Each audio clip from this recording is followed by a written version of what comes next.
Yeremia pasal 41 ayat 1 sampai 18.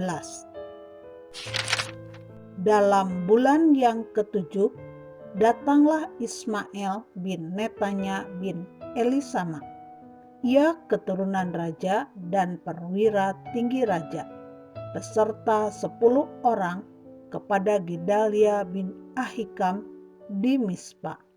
Sementara mereka makan roti bersama-sama di Mispa, maka bangkitlah Ismail bin Netanya dengan ke-10 orang yang ada bersama-sama dia. Lalu mereka memukul mati Gedalia bin Ahikam bin Safan dengan pedang.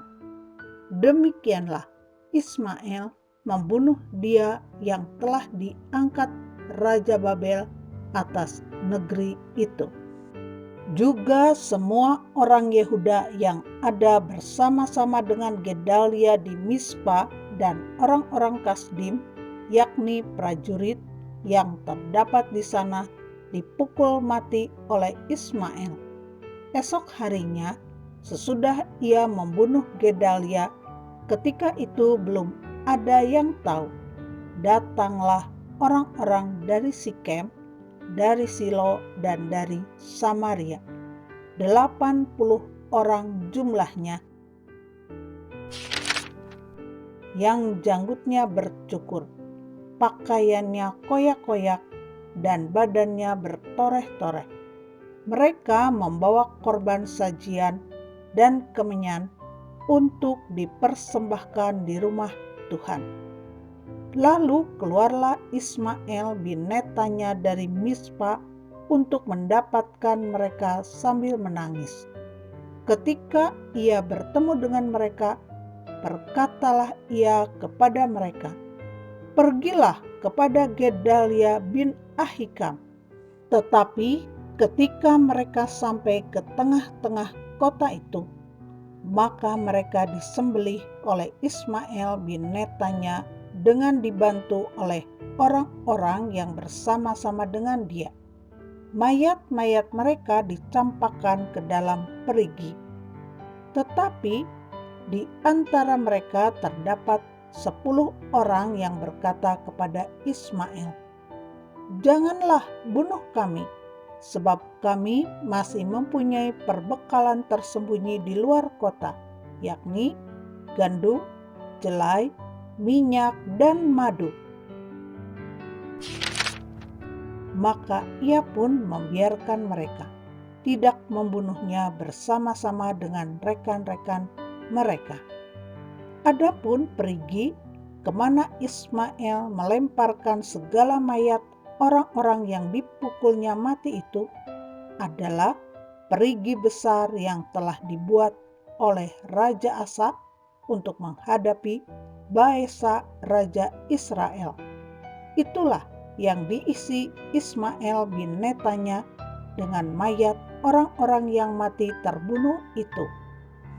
Lalu Ismail mengangkut sebagai tawanan seluruh sisa-sisa rakyat yang ada di Mispa itu, putri-putri raja dan semua orang yang masih tinggal di Mispa yang telah ditempatkan di bawah Gedalia bin Ahikam oleh Nebuzaradan, kepala pasukan pengawal itu. Ismail bin Netanya mengangkut mereka sebagai tawanan. Lalu ia berangkat untuk menyeberang ke daerah Bani Amon. Tetapi ketika Yohanan bin Kareah serta semua perwira tentara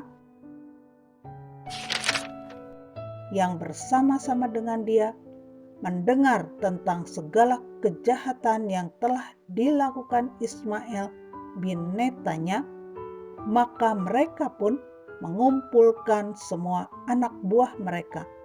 Lalu mereka berangkat memerangi Ismail bin Netanya. Mereka bertemu dengan dia di telaga yang di Gibeon. Ketika seluruh rakyat yang bersama-sama dengan Ismail melihat Yohanan bin Kareah serta semua perwira tentara yang bersama-sama dengan dia, maka bersukacitalah mereka. Semua orang yang diangkut sebagai tawanan oleh Ismael dari Mispa itu berbalik dan pergi mengikuti Yohanan bin Kareah. Tetapi Ismael bin Netanya beserta 8 orang terluput dari tangan Yohanan dan pergi ke daerah Bani Amon. Lalu Yohanan bin Kareah serta semua perwira tentara yang bersama-sama dengan dia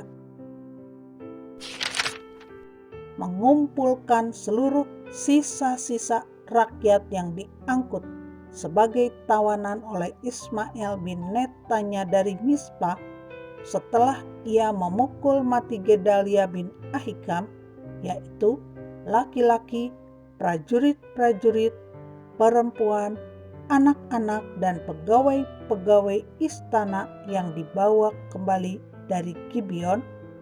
Kemudian mereka berjalan terus dan berhenti di tempat penginapan milik Kimham dekat Bethlehem dengan maksud berjalan terus menuju Mesir untuk mengelakkan orang-orang Kasdim yang ditakuti mereka, oleh karena Ismael bin Netanya telah memukul mati Gedalia bin Ahikam yang telah diangkat Raja Babel atas negeri itu.